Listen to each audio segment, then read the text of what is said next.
Brian Powell of Iowa fought her with Larisa Dannis after her third place finish at the 2015 North Face Endurance Challenge 50-mile championships. Nice work out there. Thank you. The last time we talked around the race, you had a broken leg. That's correct. Doha, Qatar, November of last year.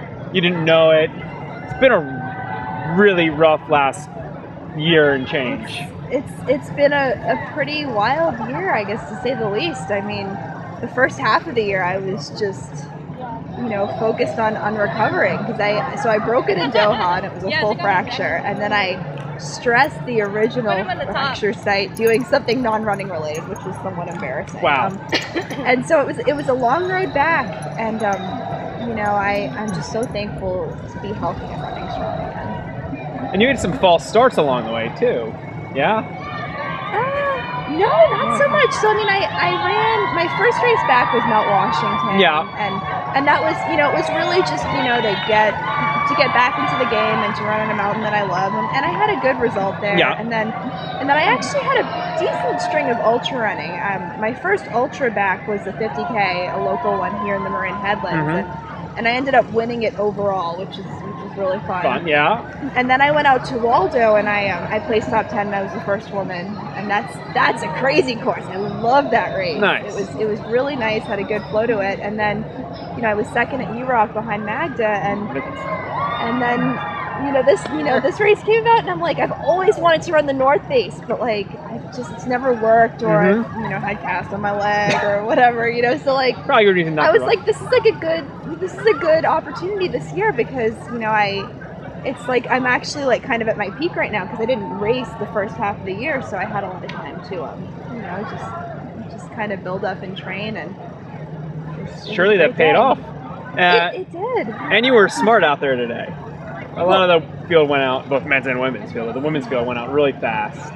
Well, I mean, that was my goal. I mean, firstly, as you know, I never have, big expectations going into any race. I wanted to be consistent and just stay happy and positive, and really, I wanted to be able to run, a lot of the climbs at the end of the race that I love so much, especially that Marancello climb. It's the last climb on this course, and totally. I run it 3 to 4 times a week, and I was like, I want to feel strong in that section, and when I did, I mean, it was really pretty special. So you caught Ruth Croft on that climb to moving to third spot. I did, which it was unexpected. I didn't really know where I was in the field so much because there were just so many women that went out really fast, and I was like, I'm just going to do my own thing as I always do. Unfortunately, my heart rate monitor was all screwed up. So I've been working more on pacing by feel, so it wasn't too bad. I mean, I was like, okay, my heart rate monitor is kind of wacky, but I just, what pace feels good for me right now.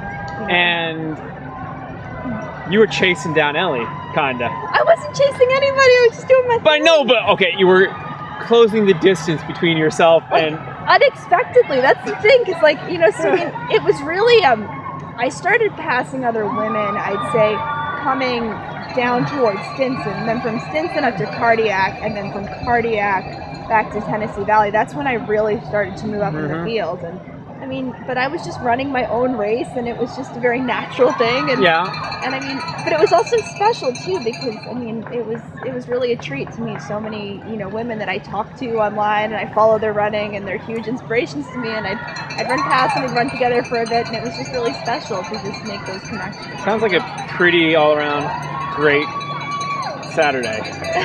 It was an awesome Saturday. I mean, any Saturday that involves a ton of running and just a ton of time with friends in the running community is a special one indeed. And as I told you, I'm just beyond thankful to be healthy.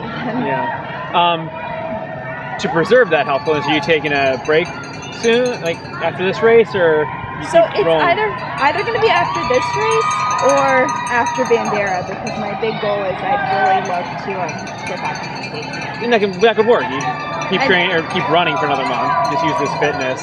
Exactly, and so it's a matter of deciding whether I want to go for it really early next year or want to take a break now and then wait until February or March to go for that golden ticket race. Not saying I'll get it, but I'm the kind of girl that likes to try. So. Yeah, well, it's a perfect segue. It's kind of the end of the year, last race of the season. Bandera's on your schedule. Hopefully, Western States. Anything else in the works for next year in particular? No, I mean, I was really just focusing on this one, you know, and you know, at least for now, and I guess we'll figure it out. I'm kind of spontaneous when it comes to my racing. I sign up for things somewhat last minute, and then but my big goal for next year is I really want to get back into Western States.